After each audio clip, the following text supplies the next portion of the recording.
Friends, welcome to statue சமையல். நான் உங்க பிரியா மலர். இன்னைக்கு நம்ம பார்க்க போறது ஒரு சைட் டிஷ் தான், சன்னா மசாலா. அதாவது வெள்ளை கொண்டக்கடலை, மூக்கடலைன்னு சொல்லுவோம் இல்லையா, அதை வச்சு தான் நம்ம ஒரு கிரேவி பண்ண போறோம். இந்த கிரேவி சப்பாத்தி, நான், ஏன் ரைஸுக்குமே கூட ஒரு நல்ல காம்பினேஷனா இருக்கும். வாங்க இதை எப்படி செய்யறதுன்னு பார்க்கலாம்.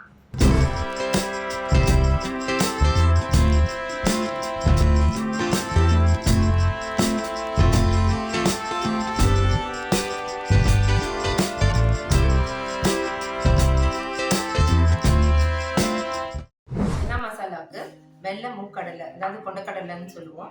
இதை வந்து நைட்டே சோக் பண்ணி வச்சிருக்கேன், நல்லா வாஷ் பண்ணிட்டு. இதுக்கப்புறம் இந்த மசாலாவுக்கு தேவையானதெல்லாம் நம்ம ஃபைன் பேஸ்டா அரைச்சிக்க போறோம்.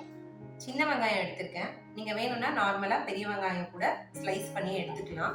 தக்காளி 2 தக்காளி, 2 இன்ச் இஞ்சி எடுத்திருக்கேன். கொஞ்சமா பூண்டு, ஒரு கைப்பிடி புதினா, இதெல்லாம் நம்ம வந்து பேஸ்டா கிரைண்ட் பண்ண போறோம். தாளிக்கிறதுக்கு ஒரு சின்ன துண்டு பட்டை, 4 கிராம்பு, 3 ஏலக்காய். இதுக்கப்புறம் இதுக்கு தேவையான மசாலா என்னன்னா 1 table spoon chilli powder, 1 table spoon தனியாத்தூள்.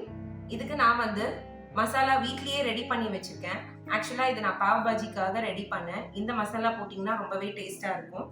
கொஞ்சமா மஞ்சள் பொடி, இது ஆமச்சூர் பவுடர், அதாவது ட்ரை மேங்கோ பவுடர். இது ஃபைனலா நம்ம ஆட் பண்ணோம்னா ரொம்பவே டேஸ்டா இருக்கும். வாங்க இந்த ரெசிபி எப்படி பண்றதுன்னு பார்க்கலாம். இப்போ நம்ம சன்னா மசாலா எப்படி பண்றதுன்னு பார்க்கலாம். ஸோ நான் இதுல வந்து எல்லாமே ஒண்ணா ஆட் பண்ண போறேன். ரொம்ப ரொம்ப ஈஸியா நீங்க ப்ரிப்பேர் பண்ணிடலாம். எல்லாத்தையும் ஆட் பண்ணி மூடி வச்சு திறந்தா ரெசிபி ரெடி. ஸோ இதுக்கு கொஞ்சமா ஆயில் ஆட் பண்ணிக்கிறேன்.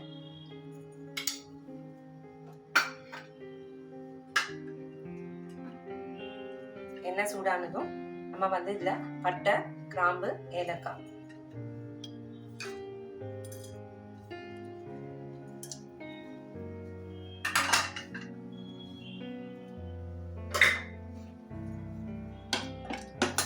யூஸ்வலா நீங்க இப்படி முழுசாவும் சேர்க்கலாம். அப்படி இல்லைன்னா நான் வந்து மசாலாவா ரெடி பண்ணி வச்சிருப்பேன். அதாவது பட்டை, கிராம்பு, ஏலக்காய், கொஞ்சம் மிளகு வச்சு அரைச்சி வச்சிருப்பேன். அந்த மாதிரியும் அரைச்சி வச்சுட்டு நீங்க பவுடராகவே சேர்த்துக்கலாம்.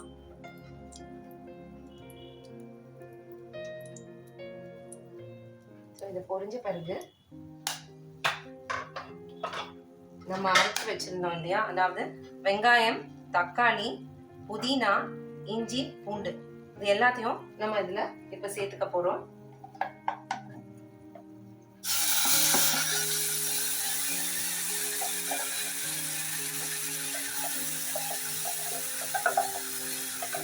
அரைச்சு சேர்க்கறதுனால கிரேவி இன்னுமே கூட கொஞ்சம் திக்கா இருக்கும். நீங்க யூஸ்வலா வெங்காயம், தக்காளி பொடி பொடியா நறுக்கி சேர்ப்பீங்க. அதை விட இப்படி அரைச்சி போடுறதுல நல்ல திக்னஸ் கிடைக்கும் நமக்கு.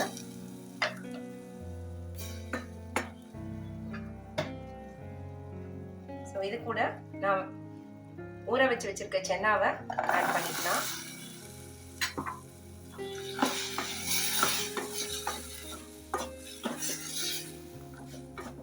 யூஸ்வலாவே இந்த மாதிரி சன்னா, அப்புறம் சுண்டல் வகைங்க எல்லாமே வந்து உடம்புக்கு நல்ல ப்ரோட்டீன் ரிச்சான ஃபுட்.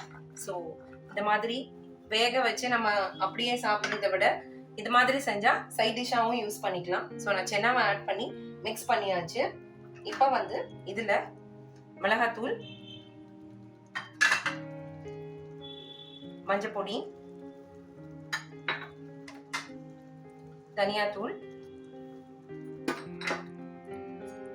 நான் உங்களுக்கு ஆல்ரெடி சொன்னேன் இல்லையா பாவ் பாஜி மசாலா, இதை எப்படி ரெடி பண்றதுன்னு நம்ம வர வீடியோஸ்ல பார்க்கலாம். ஸோ இது வந்து நல்ல டேஸ்ட்டுக்காக தான், அடிஷ்னலா இதுல நல்ல ஒரு டேஸ்ட் கொடுக்கும். ஸோ இதெல்லாம் வந்து நான் ஆட் பண்ணிக்கிட்டேன். ஆட் பண்ணி நல்லா மிக்ஸ் பண்ணி வச்சுக்கோங்க.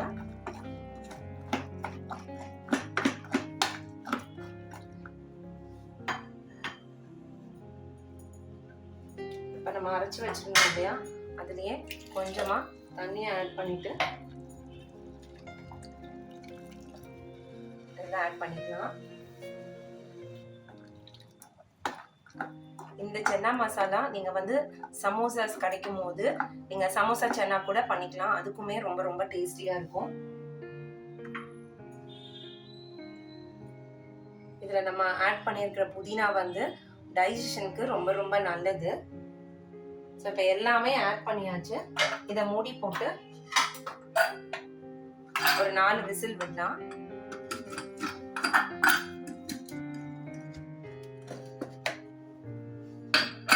இவ்வளவே தான், சீக்கிரமா ரெடி பண்ணிடலாம். நைட் டின்னருக்கு என்ன சைட் டிஷ் செய்யணும்னு நினைக்கிறவங்க இதை ஒரு நாள் ட்ரை பண்ணி பாருங்க. ரொம்பவே நல்லா இருக்கும். இது தோசை கூட ரொம்ப நல்ல ஒரு காம்பினேஷனா இருக்கும். நான் சொன்ன மாதிரி சமோசாஸ் கிடைக்குதுன்னா சமோசா சன்னா கூட நீங்க ரெடி பண்ணலாம். இந்த ரெசிபியை ட்ரை பண்ணி பாருங்க. ஹார்ட்லி ஒரு 15 மினிட்ஸ் தான் ஆகும். நீங்க எல்லாமே ரெடி பண்ணி வச்சுக்கிட்டீங்கன்னா ஒரு 15 மினிட்ஸ்ல இந்த கிரேவியை ரெடி பண்ணிடலாம். ஸோ நைட்டு எப்பவுமே வந்து யூஸ்வலா குக் பண்றதுக்கு வந்து கொஞ்சம் சோம்பேறித்தனமாவே இருக்கும். இந்த மாதிரி எல்லாம் ரெடி பண்ணி வச்சிங்கன்னா 15 மினிட்ஸ்ல செஞ்சிடலாம். நான் சொன்ன மாதிரி தோசை, சப்பாத்தி, அதுக்கப்புறம் பூரி, ரைஸுக்கு கூட இந்த கிரேவி ரொம்ப ரொம்ப நல்லா இருக்கும். இதனால ட்ரை பண்ணி பார்த்துட்டு உங்க கமெண்ட்டை சொல்லுங்க. உங்க ஃப்ரெண்ட்ஸுக்கும் இதை ஷேர் பண்ணுங்க. சேனலுக்கு சப்ஸ்கிரைப் பண்ணாதவங்க கண்டிப்பா சப்ஸ்கிரைப் பண்ணுங்க. ஆல்ரெடி நல்ல பாயில் ஆயிருக்கு, அதனால டக்குன்னு விசில் வந்துடும். 2 விசில். இதுல நான் உப்பு வந்து ஃபைனல் ஸ்டேஜ்ல ஆட் பண்ணி ஒரு கொதி வந்ததும் இறக்க போறேன். யூஸ்வலா உப்பு போடாம நம்ம பாயில் பண்ணோம்னா சீக்கிரமா வெந்துடும்.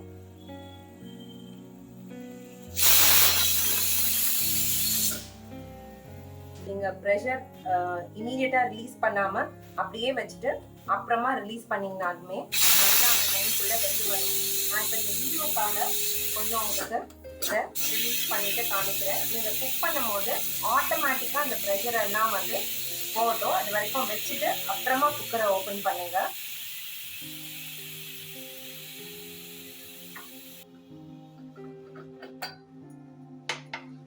இது ஓபன் பண்ணும் போதே வாசனை ரொம்ப ரொம்ப நல்லா இருக்கும்.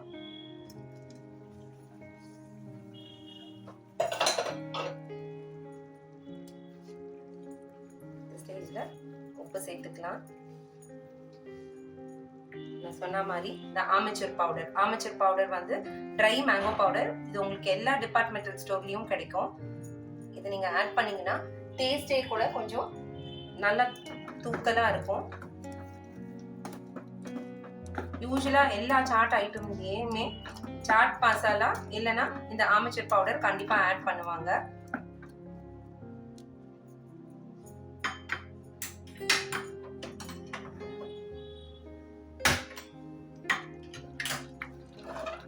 இது சிம்ல நல்லா கொதிக்கட்டும். யூஸ்வலா இந்த பபிள் ஆகும், பார்த்து சமைங்க. மிக்ஸ் பண்ணி விட்டுக்கோங்க.